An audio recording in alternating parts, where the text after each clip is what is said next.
और चलिए अब आज यूपी के ललकार के मुद्दे की ओर बढ़ते हैं और बात करते हैं उत्तर प्रदेश में होने वाले 9 सीटों पर उपचुनाव को लेकर, जिसको लेकर बीजेपी की ओर से भी सूची जारी कर दी गई है और अब तैयारियों का आगाज हो चुका है। इसी मुद्दे पर चर्चा करते हैं। चर्चा करने के लिए हमारे साथ मेहमानों का एक खास पैनल जुड़ा हुआ है, जिनसे मैं आपका परिचय करा देती हूँ। शमशी आजाद जी हमारे साथ जुड़े हुए हैं, नेता हैं बीजेपी से। अभिषेक वाजपेयी जी हमारे साथ जुड़े हुए हैं, प्रवक्ता है समाजवादी पार्टी से। और डॉक्टर मोहम्मद आमीन जी हमारे साथ जुड़े हुए हैं, पॉलिटिकल एक्सपर्ट हैं। आप सभी मेहमानों का बहुत बहुत स्वागत करती हूँ आज की इस चर्चा में।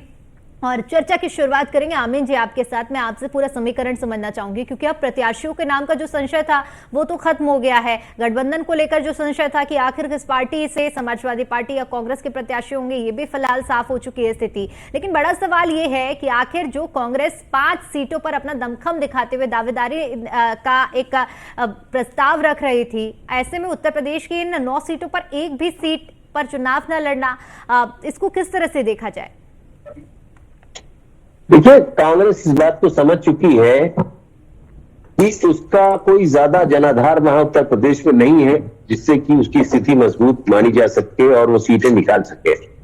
और वो नहीं चाहती कि सीटें लेने के बाद उनको ये सुनना पड़े कि यहाँ पर कांग्रेस की हार हुई है। अभी बेटर पोजीशन हुई है उनकी लोकसभा में, इनके साथ में समाजवादी के। और समाजवादी इस बात को अच्छी तरह जानती है, उसका जनाधार है। एक्चुअली क्या है कि बीजेपी के जो अर्बन वोट है वो बीजेपी के सॉलिड वोट है, और इनका जो समाजवादी का है वो रूरल वोट है, यानी जो ग्रामीण क्षेत्र है वहां पे इनका जनाधार है। दोनों के जनाधार अलग अलग है, और इसी हिसाब से जो सीटें हैं उसमें ये देखना पड़ेगा कि किसको क्या है। तो इसी आधार पे अखिलेश ने अपनी 7 सीटें पहले ही बंटवारा कर ली, और 2 जो शहरी क्षेत्र की सीटें लगती थी जो बीजेपी के हाथ में थी, जैसे गाजियाबाद, उनका एमपी बन गया गर्ग। अब वो भी सीट है, और एक सीट और खैर की बताई गई थी कि वो सीटें 2 देने के लिए तैयार थी समाजवादी। लेकिन समाजवादी जानती है कि हम भी नहीं निकाल पाएंगे, तो उनको देने का आग्रह किया था। लेकिन वो सही नेशनल पार्टी है, वो भी कम नहीं है। उसने सोचा कि अगर हमने इनको हरियाणा में और स्टेट में नहीं दिया है, अब देने का इरादा नहीं है, तो इस तरह से कंपनसेट कर लेंगे और कोई बात नहीं है।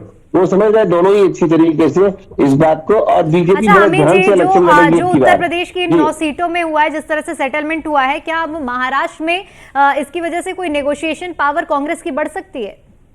बहुत छोटे में शॉर्ट में समझना चाहिए। वहां बढ़ जाइए, और वहां पर इनको कम से कम 5 सीटें चाहिए, और ऑलरेडी इनके लोग वहां पर हैं।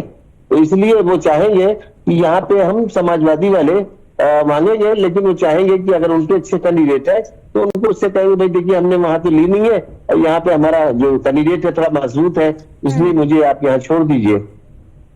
ठीक है, अभिषेक जी आपसे समझना चाहूंगी, आपसी समन्वय बन गया, क्योंकि ट्वीट भी किया गया, सपा मुखिया ने ट्वीट किया, बाकायदा बताया कि सब समाजवादी पार्टी के चिन्ह पर लड़ेंगे।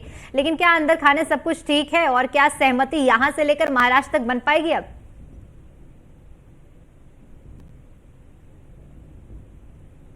अभिषेक जी शायद आपकी ऑडियो म्यूट है, उसे अनम्यूट कर लीजिए प्लीज। धन्यवाद दीपिका जी, क्योंकि हर व्यक्ति की अपनी अपनी सोच और मोहम्मद अमीन जी की भी अपनी अपनी सोच है, क्योंकि वो बड़ी बारीकता से नजर डालते हुए आगे के प्रोसेस करते हैं और उसका विश्लेषण करने के बाद अपना वक्तव्य देते हैं। वो उनकी अपनी सोच है, लेकिन अंदर खाने में अगर हम देखेंगे तो सब कुछ बिल्कुल कुशल मंगल है और आगे बढ़ रहे हैं। और समाजवादी पार्टी ने अपने प्रत्याशी जब उतारे थे तब भी ऑफर किया था कांग्रेस पार्टी को, और आपने देखा कि पहले भी कांग्रेस पार्टी ने सीटें मांगी थी, लेकिन उसके बाद उन्होंने कहा था कि अगर हमारा सीटें हम नहीं भी लेते हैं तो हम समाजवादी पार्टी को सपोर्ट करेंगे, हम की 9 सीटों को सपोर्ट करेंगे। तो जाहिर सी बात है अपने समन्वय बैठा हुआ हम लोगों पर आगे बढ़ रहे हैं। और जहाँ तक महाराष्ट्र की बात है, महाराष्ट्र में हमने 5 सीटें मांगी हुई है, और हमारे सिटिंग एमएलए 2 सिटिंग एमएलए भी है वहाँ पे हमारे।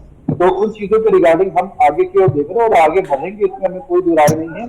और संभवतः हम 5 सीटें लेकर के महाराष्ट्र में जो चुनाव उसकी झंडे का। लेकिन जो उत्तर प्रदेश में हुआ है, क्या इसका असर महाराष्ट्र में देखने को नहीं मिलेगा अभिषेक जी? देखिए आदरणीय अखिलेश यादव जी ने इस बात को पहले भी कहा, सवाल सीट का नहीं है, सवाल जीत का है। जो व्यक्ति जितना दमदारी से लड़ेगा और जिसका प्रत्याशी जितना मजबूती के साथ है, तो वो जीत की दावेदारी उतना अपना करेगा। और हमें हमारे प्रत्याशी पर यकीन है, हमने पूरा होमवर्क किया हुआ है, उसी के आधार पर हम सीटें मांग रहे हैं। और बिल्कुल हमारे ग्रोथ से आने वाले दिनों में आप देखेंगे तिवारी जी की कृपा से 5 MLA महाराष्ट्र में होंगे। ठीक है, शमसी आजाद जी, बात जीत की नहीं है, बात सीट की है, क्या कहेंगे इस पर? देखिए, कांग्रेस पार्टी ने अपना विड्रॉ कर लिया। कांग्रेस पार्टी को अच्छी तरीके से पता है कि कम से कम लड़के इज्जत बचाने से अच्छा है कि न लड़के इज्जत बचाई जाए, और उसने बिल्कुल ड्रा कर लिया। क्योंकि कांग्रेस पार्टी जान रही जिस तरीके से इन्होंने लोकसभा में कांग्रेस पार्टी को टिकट दी थी 17 सीटें, उसी तरीके से इस बार भी टिकट का बंटवारा इसी तरीके से समाजवादी पार्टी के नेता अखिलेश यादव ने किया कि जो उनको पता है पूरी तरीके से कि हम हार रहे हैं, वही सीटें उन्होंने देने के लिए कांग्रेस पार्टी को। और कांग्रेस जो है वो कह रही थी कि हमको 2 सीटें नहीं, हमको 1 सीट चाहिए, और वो हमको मीरापुर की सीट चाहिए, जो समाजवादी पार्टी ने उनको नहीं दिया। इसलिए कांग्रेस पार्टी ने अपना ध्यान पूरा इस वक्त जो है वायनाड में, और जो 17 अन्य राज्यों में चुनाव होने जा रहे हैं 46-47 सीटों पर, उस पर लगाया, महाराष्ट्र पर लगाया। और ये अब उनका अंदरूनी मिशन ये है कि समाजवादी पार्टी को भी जो है वो जीतने नहीं देंगे, क्योंकि उनको पता है कि अगर समाजवादी पार्टी लगातार जीतती रहेगी तो उत्तर प्रदेश में उनकी राजनीतिक जमीन जो है वो कभी हासिल नहीं कर पाएंगे। और उनको ये पता है कि अखिलेश यादव जिस तरीके से छल और कपट की राजनीति करते हैं, अपने गठबंधन दल के नेताओं को, अपने गठबंधन दल के साथियों को जिस तरीके से उन्होंने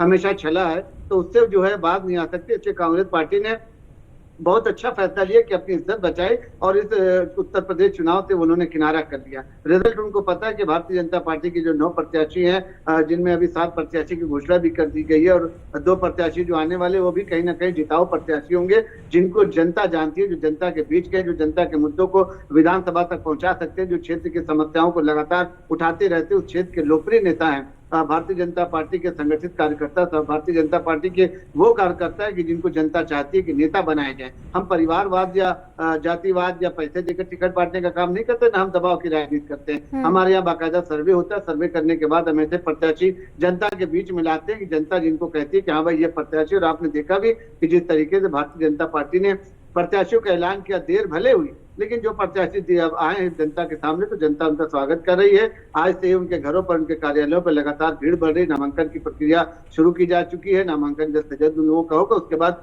चुनाव प्रचार मैदान में करेंगे, क्योंकि सत्ता भारतीय जनता पार्टी की है और सरकार आगे भारतीय जनता पार्टी की है। तो जनता ये चाहती है कि जो पिछड़ा हुआ क्षेत्र है हमारा, जो दूसरे विपक्ष के नेता यहाँ पर जीत गए थे किसी कारणवश, तो उनकी वजह से क्षेत्र का विकास अगर रुका है, तो कम से कम ये कि हम आने वाले दिनों में अपने क्षेत्र को चमकाए, जिस तरीके से और क्षेत्र जो भारतीय जनता पार्टी के नेता जहां तक जीते। ठीक है, अभिषेक जी काफी मुस्कुरा रहे हैं। शमशी जी, आपकी बात पर अभिषेक जी बहुत मुस्कुरा रहे हैं। एक बार समझ लेते हैं कि आखिर इस मुस्कुराहट के पीछे की क्या वजह है। इनकी कुछ दिनों तक के लिए है, मुस्कुराहट कुछ दिनों के लिए। 23 तारीख को जब रिजल्ट आएगा तो इनकी भी मुस्कुराहट छीन ली जाएगी, इनके पास ही मुस्कुराने के लिए कुछ रहेगा। चलिए ठीक है, फिर भी अभी समझ लेते हैं अभिषेक जी क्या कहना चाह रहे हैं। बारे में अभिषेक वाजपेयी जी को पता है, बड़े नेता है, बड़े भाई हमारे हैं, उनको पता है कि भारतीय जनता पार्टी जिस रणनीति पे काम कर रही है उस पर कहीं पर भी समाजवादी पार्टी टिक नहीं सकती। आपने फिर अपना अभिषेक जी, आपका ऑडियो फिर से म्यूट है, इसे अनम्यूट कीजिए। तो है तैयारी रखो, तो बड़ी जाहिर सी बात है कि हम तो तैयारी रखे हुए कुछ करने के लिए। और जब बात आप अपने नेताओं की बात कर रहे थे, तो मुझे अभी जल्दी का वाकया याद आ गया कि कानपुर की घटना याद आ गई, जहाँ पे ब्रिज अभी बाकायदा तकरीबन 2 महीने भी एक ओवरब्रिज बना था, वो चल ना पाया। उसके लिए कितने 61 करोड़ रुपए शायद लगे थे शमशी भाई, और उसमें बाकायदा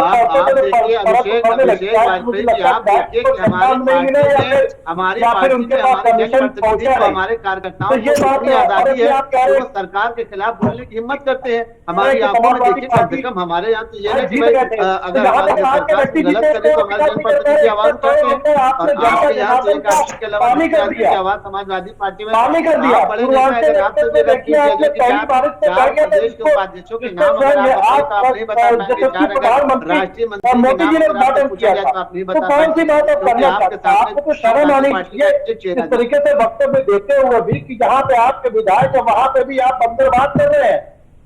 अगर विकास की गाथा लिखे होते तो शायद मुख्यमंत्री योगी आदित्यनाथ जी को हरियाणा में जा करके तो बचेंगे जैसे नारे का सहयोग न लेना पड़ता। अगर उन्होंने काम किया होता तो अपने काम के दम पे वोट मांग रहे होते। कौन से काम इसको बताता है कि आप अपने आपने काम ही नहीं किए, दूसरी जगह चलिए ठीक है। काम के आधार पर तो जनता फैसला करेगी, लेकिन आमीन जी मैं आपसे समझना चाहूंगी, क्योंकि दोनों ही प्रवक्ताओं को सुना आपने, शमशेर जी बीजेपी के काम को गिनवा रहे हैं, अभिषेक जी अपनी बात रख रहे हैं, लेकिन सबसे बड़ी बात यह है कि इस गठबंधन को लेकर जब हम चर्चा कर रहे हैं और जिस तरह से उत्तर प्रदेश में हो रहा है लगातार, फिर से मैं एक उसी सवाल पर आऊंगी कि क्या इसका असर अन्य राज्यों में होने वाले चुनाव पर नहीं पड़ेगा, क्योंकि हमने मध्य प्रदेश में देखा कि मध्य प्रदेश में किस तरह से आपसी तालमेल नहीं बना, लेकिन लोकसभा चुनाव में तालमेल बना। लेकिन अब इन 9 सीटों पर एक तरह से दिखाने की तो कोशिश हो रही है कि सब ठीक है, लेकिन क्या अंदर खाने सब ठीक है, ये भी बड़ा सवाल उठता है। दीपिका जी, मेरा ये कहना है कि इलेक्शन होता है और एक वोट से जीत और एक वोट से हार होती है। इसमें ज्यादा बड़े बोल नहीं बोलने चाहिए किसी को भी। दोनों ही पार्टियों को मैं कहूंगा कि बड़े बोल नहीं बोलने चाहिए, बल्कि जनता का काम करना चाहिए। और जनता ही वोटर है और जनता ही जिताती, जनता ही हराती है, बनाती भी जनता ही है नेता को। तो नेताओं को जनता के काम करने चाहिए, जनता के भले के काम करने चाहिए। ये बड़ी बड़ी बातों से अब समय बीत चुका है। अब जनता चाहती है कि हमारे काम हो और उन कामों को सराहे जनता, तभी वो जो नेता निकल के आएगा। लेकिन जहां तक सवाल कहा आपने कि और स्टेट में इसका फर्क पड़ेगा नहीं पड़ेगा, ये बाई इलेक्शन है, 9 सीटों का इलेक्शन है, इससे दूसरी स्टेट पे कोई फर्क पड़ने वाला नहीं है। इसीलिए आप देखिए कि बड़ा ध्यान केंद्रित करके पार्टियां लड़ रही हैं और जातिवाद में बांट रही हैं। कहीं जातिवाद के नारे लग रहे हैं, कहीं जातिवाद के झगड़े फसाद हो रहे हैं। इस तरह नहीं करना चाहिए। जनता है, जनता सब जानती है कि आगे हमें क्या करना है। यही चीज मैंने शुरुआत में कही है कि जनता सब जानती है और जनता ही फैसला करेगी कि आखिर किसको सत्ता में काबिज कराना है। फिलहाल चूंकि समय कम है, इसलिए आप सभी का बहुत बहुत शुक्रिया करती हूँ मैं हमारे साथ जुड़ने के लिए और अपना कीमती समय हमें देने के लिए। और